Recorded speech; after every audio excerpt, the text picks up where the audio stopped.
ሰዎችን በአይን ማጥቃት የአይን ተጠቂ መሆን የሚለውን ርዕስ እንዳስሳለን። ነገሩ ተያያዥም ነው የተለያየም ነው።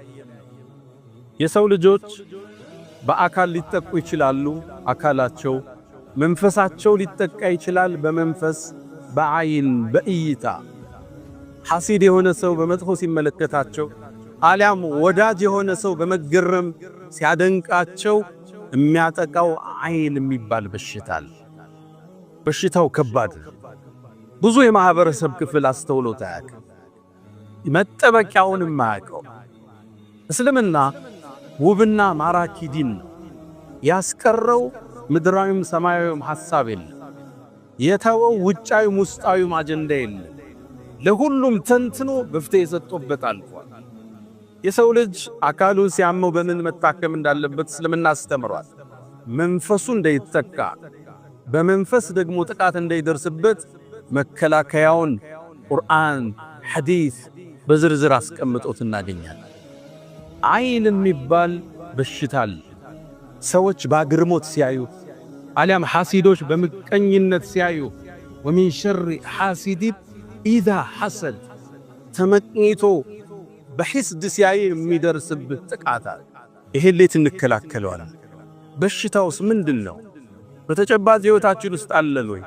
መከላከያችንስ መጠበቂያችንስ ምንድነው? ዛሬም እንዳሰው ይሆናል። አንዳንዱ ለአይን ዕውቅና አልሰጠም።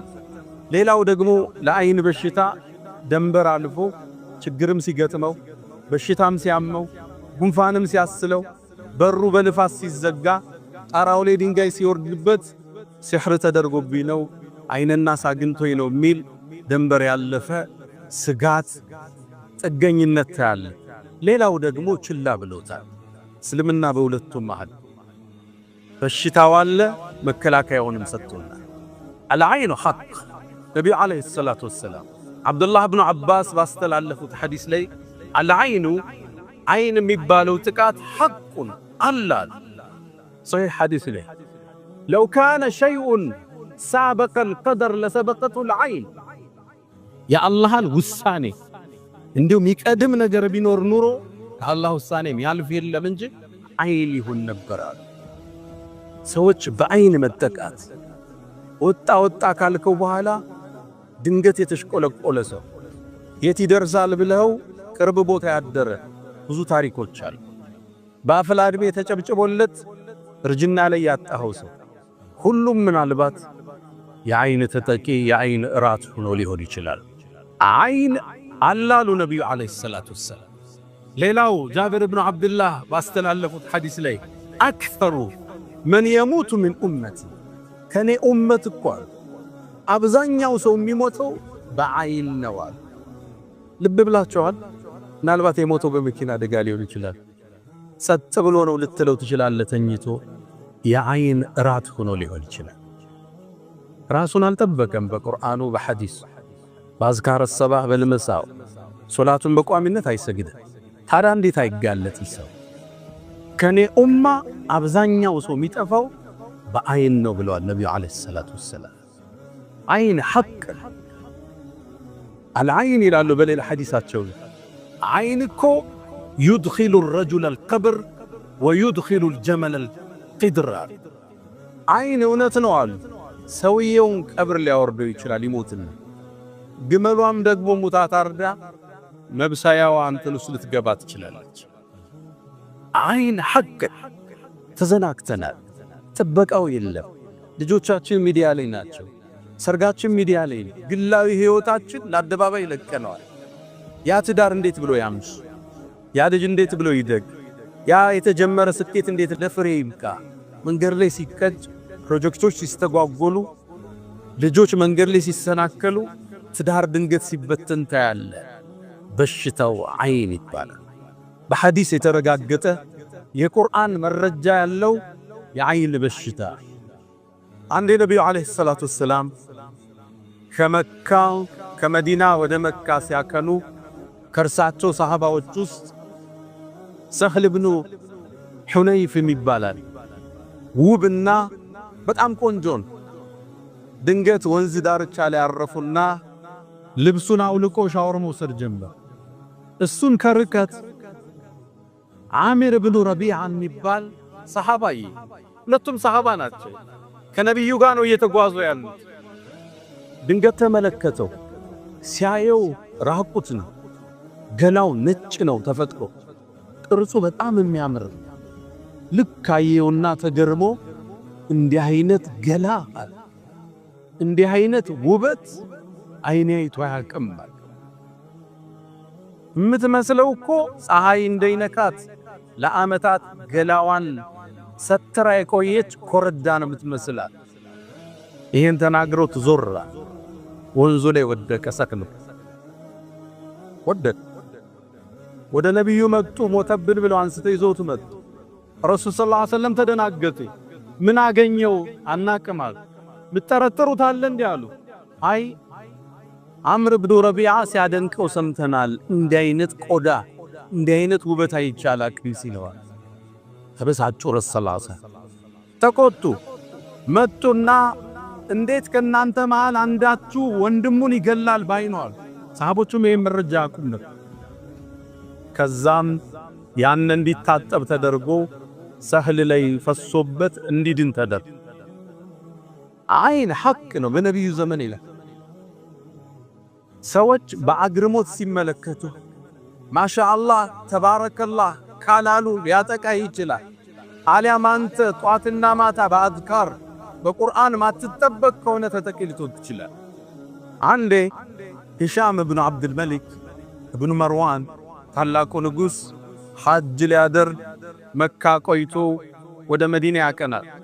የነብዩም አለይሂ ሰላቱ ወሰላም መስጂድ መዲና ላይ እንደደረሰ መስጂድ ውስጥ ማን አለ ጥሩልኝ እስኪ ሲገቡ ሳሊም ኢብኑ አብዱላህ ኢብኑ ዑመር ኢብኑ አልኸጣብ ናገኙት። የሰይድና ዑመር የልጁ ልጅ ሳሊም ይባላል። ያኔ እድሜው 60 አልፏል፣ ግን ረጅም ቁመናው ደግሞ የአትሌቲክ ፖስቸር የሚሉት የሚያምር ቁመና ነው። 60 ዓመትን አልፏል። ጠሩት። ሲወጣ ንጉሡ ይሻ ሳሊም ማለት አንተ ነህ አለው። አዎ አለው። እድሜህ ስንት ነው አለ። 60 አልፎኛል አለ።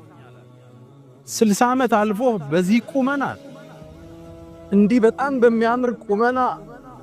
አዎ ምንድነው የምትበላው? ዘይትና ዳቦ ነው የምበላው። ከመችቶ ትበላዋለህ አሉ። አዎ ሳይረበኝ አልበላም።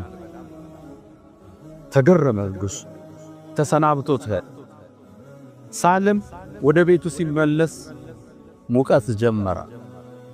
ትኩሳት ይጨመረበት ወደ አኺራም ተሻገረ። አልዓይኑ ሐቅ አይን የሚባለው በሽታ እውነት ነው። ልብ ያላለው በሽታ ያላስተዋልነው በሽታ የግድ ሰውየው ስላየህ አይደለም።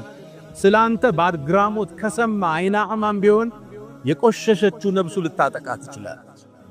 አንዴ በእስልምና ታሪክ ውስጥ ካለፈው አንድ ሰው እንዲህ ባይኑ ሰው የሚያጠቃ ነው የሚባል ሰው ነው የሚታወቅ ሰው ከግድግዳ ጀርባ ነበር።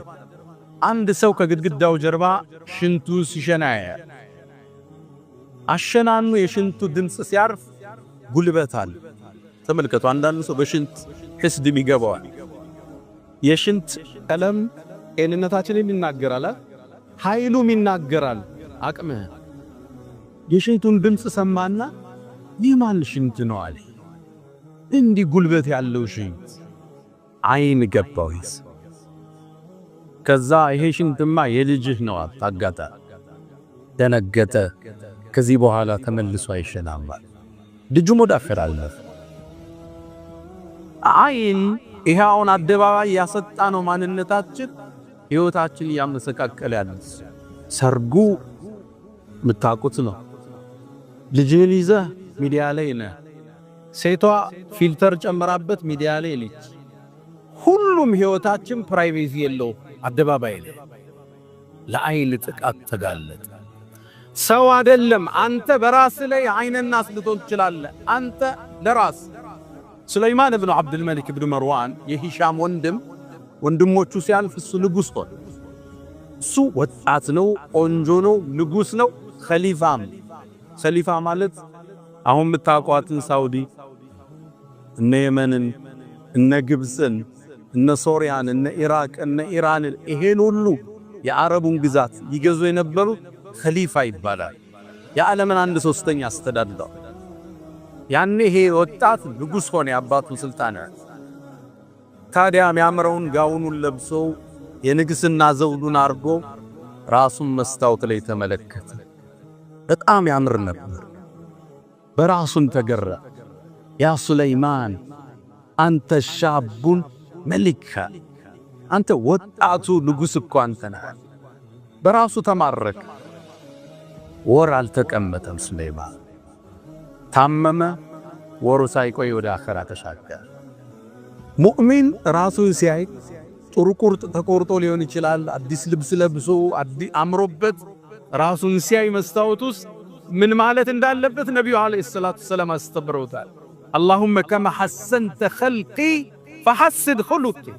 አላህ ወይ ተክለቁመና እንዳሳመርከው ባህሪዬንም ስነ ምግባሬንም አሳምረው በሉ ብለዋል ነብዩ አለይሂ ሰላቱ ሰላም። አንዳንዱ የቤቱ ሐሲድ እሱ፣ የልጆቹም ሐሲድ እሱ፣ የሚስቱም እሱ ነው። ሳያቀው ያጠቃቸዋል። ከልክ ያለፈ ተገርሞት መደነቅ በፋብሪካ በእርሻ በቤት በመኪና በልጆች በሚስት ቁንጅና ልክ ስታያት ቢስሚላህ ማሻአላህ ተባረከላህ። ጓደኞቹ ቤት ቢስሚላህ ማሻአላህ ተባረከላህ። ይሄን መኪና ገዛ ቢስሚላህ ማሻአላህ። ይሄ ነው የሚሰብር፣ ይሄ ነው የሚጋርደው። ለዛ ነው ወደ እርሻው ሲገባ ያ ሱረቱል ካህፍ ላይ የተጠቀሱት ሁለት ግለሰቦች ወለውላ ኢዝ ደኸልተ ጀነተክ ቁልተ ማሻአላህ ላ ቁወተ ኢላ ቢላህ አትልም እንዴ? ፋብሪካህን ስታይ፣ ድርጅትህን፣ ቢሮህን፣ ስራህን፣ ውጤትህን፣ መጽሐፍህን፣ ንግግርህን፣ የህይወት ስኬትህን ስታይ ቢስሚላህ ማሻአላህ ተባረከ ረህማን። ይሄ አይንን የምትሰብርበት። ወደ ልጆቻችን ህይወት ከመጣ ይሄው ልጣፋንታ በስፋት ተመለከተዋል። ልጆችን ሰርግ ሲባል ዱዓ እናደርግላቸው፣ አንጠብቃቸው፣ አቁለጭልጨን አወልሶፍን ሻማያጅ ናቸው፣ ኬክ አቅራቢ ናቸው። የማን ልጅ ነች ስታምር ተብላ የተበላች ብዙ ልጅ አለች። አንዲት እናት በጡት ማጥባት በጥጧ ለማጥባት የሚል ኮርስ ነበርና እዛ ተሳተፍኩ ትላለች። ልጇ በደንብ ይጠባ ስለነበረ የሱን ታሪክ ልትናገር መድረክ ላይ ወጣች። እኔ ልጄ በደንብ ነው የሚጠባው፣ ልጄ በጣም ጤነኛ ነው፣ በ2 ዓመቱ ቆመ፣ አሞት አያቅ፣ ትጋቱ ንቃቱ መድረክ ላይ ወጣ ዘረዘረች። ቢስሚላህ ማሻአላህ የለ። ከፕሮግራም ወጥተን ስነር ትላለች። ልጄ ዱቄት ወደቀ፣ እግሩ እስካሁን ሽባ ነው ትላለች። ልጆቻችን አደባባይ እናወጣቸዋለን፣ ዱዓ እናደርግላቸው። ቢስሚላህ ማሻአላህ የለም፣ ቁል አዑዙ ቢረቢናስ እየቀራን ማሸት የለም። ለአይን ለቀቅናቸው። ጎበዝ ተማሪ የተባለ ሲቀጭ፣ አቤት ሲያምር የተባለ ሲጠውልቅ፣ አቤት ባህሪው ያለ ያጨበጨብንለት ዙሮ ባህሪው ምን ደካው ተቀየረ እስኪባል በየቤቱ ይህን ታሪክ እንሰማለን።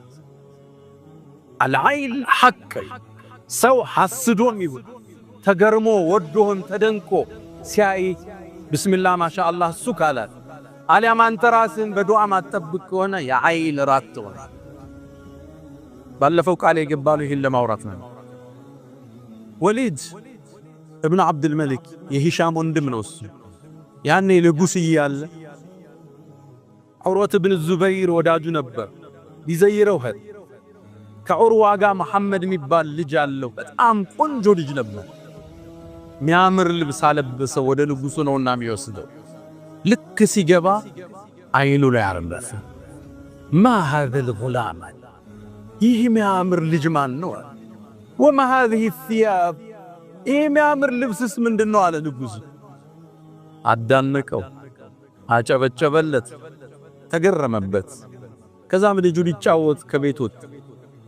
ከግመሎቹ ጋር ሲራገጥ ግመሉ አንገቱ ላይ ቆመችና ወደ አኺራ ተሻገረ። አይን ሐቅል ሚስተባበል ነገር የለም። ነብዩ አለይሂ ሰላቱ ወሰለም አንዴ ወደ ኡሙ ሰለማ ቤት ሲገቡ አንዲት ሴትን ሕፃን ልጅ አየዋት። ጠሯቸው። ይች ልጅ የሰው አይን አግኝቷታል፣ ፊቷ እየተቀያየረ ነው፣ ዱዓ አድርጉባት። ዘምዘም ውሃ እየረጨ ቁል ሁወላህ አሐድ እየቀራህ ልጆችህን ማሸት፣ ሲተኙ ከተኙበት ቦታ ሄደህ ዱዓ እያደረግ ጸጉራቸውን ገላቸውን ደበስበስ። ትምህርት ቤት የገጠማቸው ጉዳይ ካል፣ መንገድ ላይ ያያቸው ነገር ካል መንፈሳዊውን ሕክምና እነሱ ቁርአን ላይ እስኪደርሱ አንተን የምታግዛቸው። ነቢዩ ዓለይሂ ሰላቱ ወሰላም በጣም የሚያምሩ ሁለት የልጅ ልጅ አሏቸው፣ ሐሰንና ሁሰይን የሚባሉ ከጎን ቀርበው ነቢዩን የሚስሟቸው፣ ሶላት ሲሰግዱ ላያቸው ላይ የሚወጡባቸው ውብ ልጆች አሏቸው። ታዲያ እነዚህን ልጆች ይይዙና የሰይድና ዓሊ ልጅ የፋጡማ ልጅ ናቸው፣ ዱዓ ያረጉላቸው። አዑዙ እጠበቃለሁ ቢከሊማቲላሂ ታም ሙሉ በሆነው የአላህ ስም ሚን ኩል ሸይጣንን ወሃማ ከየትኛውም ሸይጣንም ከየትኛውም መርዝም እጠብቃችኋለሁ በአላህ ቃል ይላል።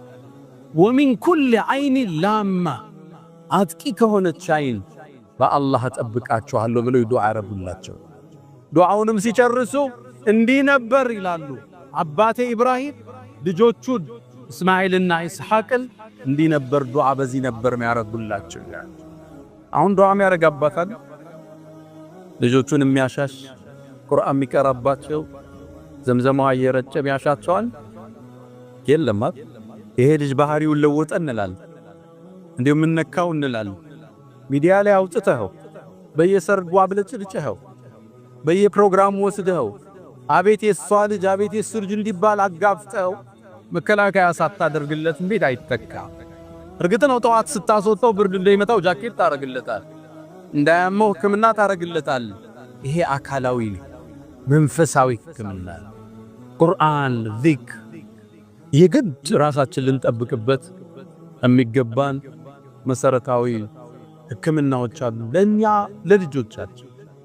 ነቢዩላህ ያዕቁብ የአይንን ጥቃት ስለሚያውቁ ከአባታቸው ኢብራሂም ከአያታቸው የወሰዱትን ልጆቻቸው ዩሱፍን ፍለጋ ወደ ግብፅ ሲገቡ አንድ መመሪያ ሰጥቷቸው፣ ያ ቡነየ ልጆቼ ላ ተድኹሉ ሚን ባብን ዋሂድ በአንድ በር ግር ብላችሁ አትግቡ።